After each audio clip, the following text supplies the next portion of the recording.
Hello guys! For today's video, nagpunta kami sa Villa Escudero sa may Chaong, Quezon. Dinayo namin tong Villa Escudero kasi ang dami niyang mga activities na pwede nyong gawin habang nagbabakasyon kayo dito. So guys, ayan na nga, papunta na kami ng room namin. Pwede kayo sumakay ng Carabao cart ride or e-jeep para ihatid kayo doon sa room nyo or kung saan nyo gusto pumunta. Isa pa ang nakakatuwa dito habang nasa Carabao cart ride kayo, napakaganda ng maririnig mong music, may mga nagigitara sa likod na yung feeling na napunta ka sa dating panahon ni Rizal. Napaka-authentic ng mga food nila pati dito, napaka-fresh, ang sasarap lahat ng mga pagkain at isa pa, ang babait lahat ng mga staff.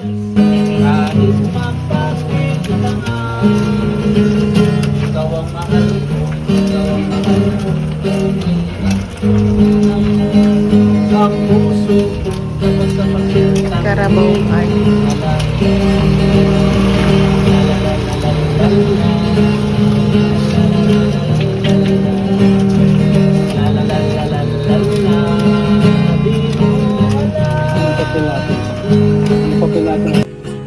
At yan na nga guys, binidyoan ko rin nagigitara si kuya nasa likod kasi ay ang ganda-ganda ng mga ginigitara niya. Matutuwa ka talaga habang nasa Carabao cart ride kayo. Ay naku, matutuwa kayo kasi mafe-feel mo talaga na Pilipino kayo. Pilipino yung lahi natin.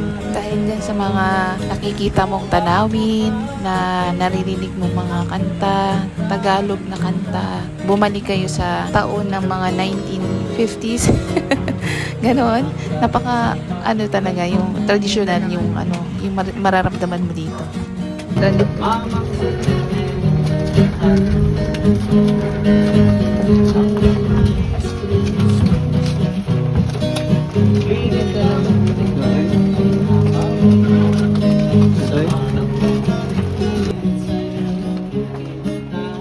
Wala na ang tok mo?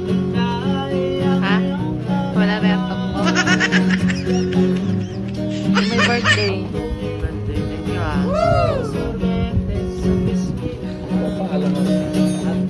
Yung mapagpalit. Pwede mo magpaadon eh. Dito na kami guys sa waterfalls. Magla-lunch na kami. Magla-lunch kami sa waterfalls. Ano te? Paulit-ulit lang? 3 hours yung biyahe namin from Antipolo. Ay, ito na siya. Ang lakas ng falls. Malamang falls. Oh. Lakas. Dito lalagay yung mga sapatos. Kakain na kami dito. Kakain kami. Doon ka na ba? Pwesto ka doon. Hindi na ako nakapag-video dyan kasi mga gutom na mga person dahil sa biyahe. Hi guys! Andito na kami ngayon. Kahaba ng aming biyahe. Ayun na sila. Naliligo na sila. 3 o'clock pa lang. Dito na kami. Pero kanina pa kami nagpahinga na kami sa room namin. Dumating kami dito ng mga 12. Dito na rin kami nag-lunch. Kaya ganda dito sa Villa Escudero.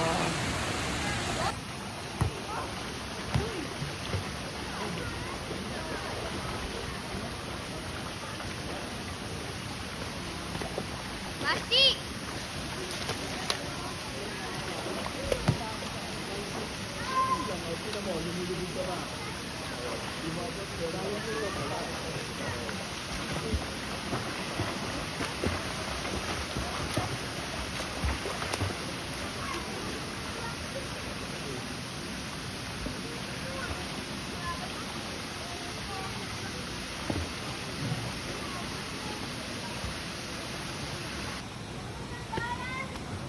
Dito yung jacuzzi.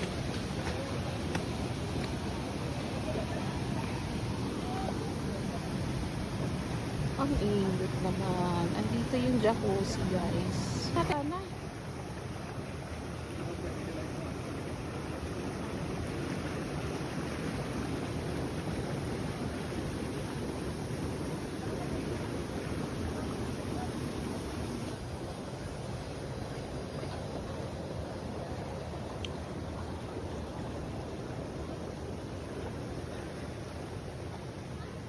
Adults pool.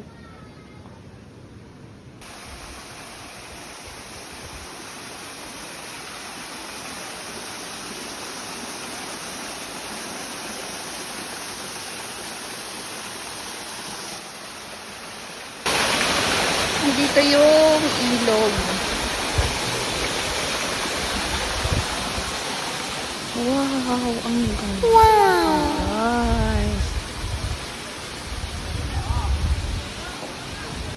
At dito naman guys, lahat open, pwede magkayak. Kung gusto nyo guys, pwede nyo libutin yung lake na yan.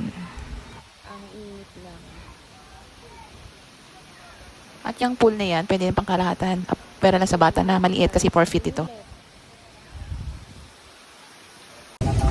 Hi guys, pupunta na kami ng museum.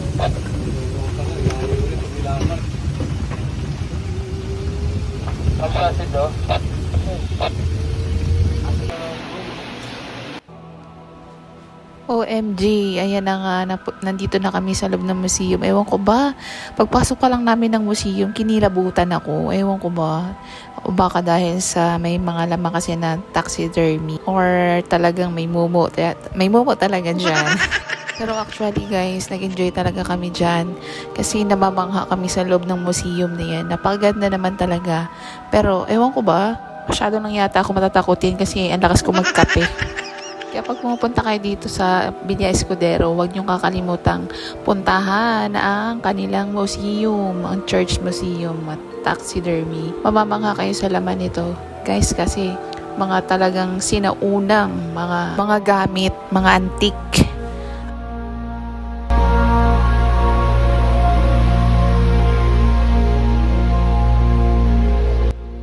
At yan na nga guys. Thank you for watching. Hanggang dito na lang tayo. Bye! See you next vlog.